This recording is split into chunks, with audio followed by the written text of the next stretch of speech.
Ao anatin'ny tontolo iainana ihany na dia misy aza ny ezaka izay tanterahan'ny Madagasikara hiarovana ny tontolo iainana dia mbola maro ny fanamby izay mbola tsy tratra. Raha ialina hektara isan-taona ny faritr'ala izay ripaka eto Madagasikara hoy ny sekretera jeneraly ny ministeran'ny tontolo iainana kanefa ny nosy toantsika dia tena marefo amin'ny fahasimban'ny ny tontolo iainana izay.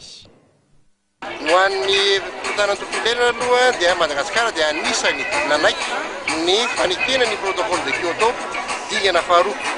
Misy firenena efatra izay niala dia ny Russie, Nouvelle-Zélande dia ny Japon. Dia ireo firenena zany niala tsy nandray anjara tsony fa isika dia nitohy. Ary amin'ny zavatra io dia tsara mihitsy manamarika fa tsy ezahana mba tsy hitombono ny maripana zany ohatra ny ray faingo 5 degré manamatonga taona 20 satria ny tena atahorana indrindra dia ny hoe hiakatra mihoatra be mety tsy ho zakan'ny olombelona ny maripana amin'ny taona 20 zay zany tena tsara ny manamarika an'izay.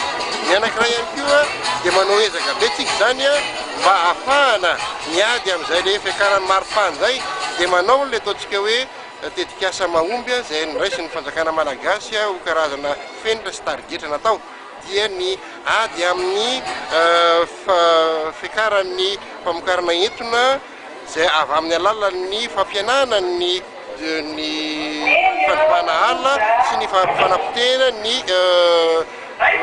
fiarikarena na ny famokarana zany hoe le projet zany réduction d'émissions par la déforestation et aussi la dégradation. Zay le hoe projet RAID zany. Zay zany no tena hoe asa esantsika mafy dia mafy zany zao satria zay zavatra no tena entina miady amin'ilay fiakaran'ny maripana. Io zany dia hoe tafiditra foana tsika misehatra asa rehetrarehetra zany